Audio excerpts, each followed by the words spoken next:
Afrique, mon Afrique, Afrique des fiers guerriers de la savane ancestrale. Des choses qui se passent sur notre continent font dire à beaucoup d'Africains qu'il faut rejeter la Bible, qu'ils jugent coloniale, c'est-à-dire source de nos malheurs, qu'ils soient économiques, politiques, sociaux, quoi vous voulez. Et ils prônent le retour au monde des ancêtres. Retourner au monde des ancêtres, ça c'est une équation à résultat connu. Et aller sur la route des esclaves au Bénin, et vous allez vous demander où étaient nos dieux, les tout-puissants dieux, lorsque les mercenaires, missionnaires, les mercenaires des missionnaires achetaient, brûlaient, tuaient, égorgeaient nos parents. Où étaient nos dieux qui n'ont pas pu immobiliser les bateaux négriers? Donc retourner à la bande des ancêtres, c'est une équation à résultat connu. Alors, le problème n'est pas la Bible. Le problème, ce n'est pas Jésus. Le problème, c'est exactement le problème que tu poses. Lire la Bible avec les lunettes coloniales. Oui, c'est Jésus qui a décolonisé l'Afrique. Tu me demandes où est-ce que j'ai trouvé ça? Oui, je vais vous le lire. Allons dans Jean, l'évangile de Jean, chapitre 5. Nous lisons du 1er au 6e verset. Jean chapitre 5, verset 1 à 6 me dit: après cela, il y eut une fête des Juifs, et Jésus monta à Jérusalem. Or, à Jérusalem, près de la porte des brebis, il y a une piscine qui s'appelle en hébreu Bethesda, et qui a 5 portiques. Sous ces portiques étaient couchés un grand nombre de malades, des aveugles, des boiteux, des paralytiques, qui attendaient le mouvement de l'eau. Car un ange descendait de temps en temps dans la piscine et agitait l'eau, et celui qui y descendait le premier après que l'eau avait été agitée était guéri, quelle que fût sa maladie. Là se trouvait un homme malade depuis 38 ans. Jésus, l'ayant vu coucher, et sachant qu'il était malade depuis longtemps, lui dit: veux-tu être guéri?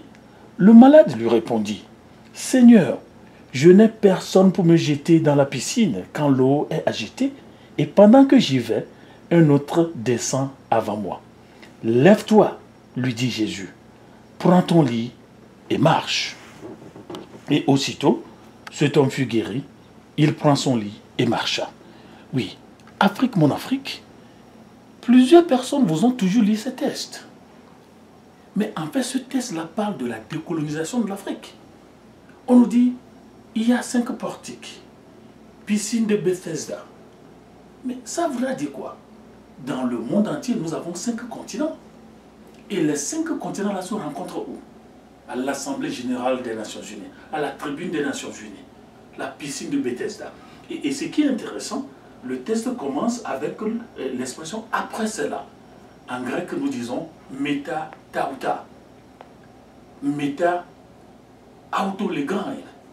Après cela, c'est toujours la même chose. Après ces choses, c'est toujours la même chose. Et Jésus était venu à l'Assemblée Générale des Nations Unies et on nous dit, et près de la porte des brebis, près de la porte des brebis se trouvait un homme malade depuis 38 ans. Mais vous voyez, ça c'est une diagnostic de la maladie de l'Afrique. Un continent toujours malade. Et on va aux Nations Unies. On dit, oui, il y a l'ange qui va agiter l'eau, celui qui tombe dedans, le premier sera guéri. Qui ne connaît pas ça? Meta tauta. Après cela, le président, secrétaire général des Nations Unies, fait son discours inaugural. Qui est le premier? Il y a les États-Unis, vous avez la Russie, vous avez la Chine, vous avez l'Allemagne. Qui ne connaît pas ça? Et Jésus est venu là-bas, à la porte des brebis, il voit toujours coucher l'Afrique. Alors que ce sont ces ressources qui alimentent le monde. Et Jésus voit l'Afrique. Il dit, mais lève-toi et marche. Et l'Afrique raconte des histoires. Seigneur, je n'ai personne pour me jeter dans la piscine. Voilà, la mentalité coloniale. Le bras toujours tendu. Jésus dit, lève-toi et marche. Donc vous voyez que le problème, ce n'est pas la Bible. Le problème, ce n'est pas Jésus. Le problème, c'est la mentalité coloniale que Jésus a déjà décarcassée. Donc ne lisez plus la Bible avec votre mentalité coloniale. Vous voulez un autre exemple? Je vous le donne.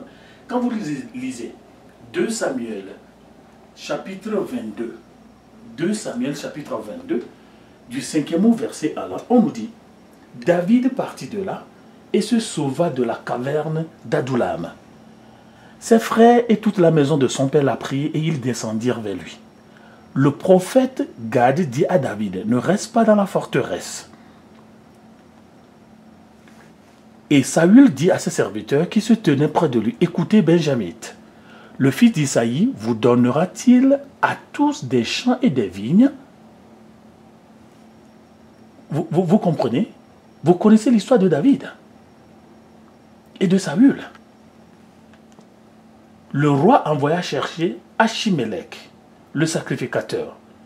Et qu'est-ce que le roi a fait? Le roi a fait tuer tout le monde de sa maison.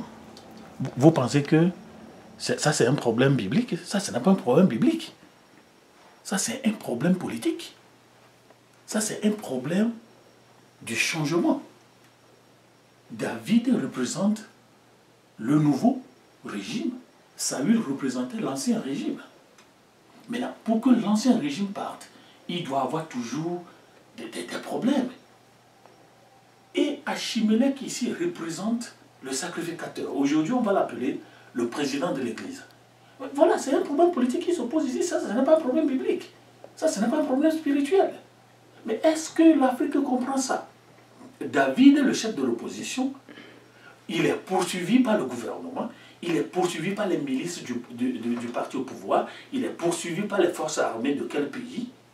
Il est allé chez le président de l'Église pour chercher refuge. La question se pose. Est-ce que nos chefs d'opposition peuvent aujourd'hui aller chez les présidents des églises?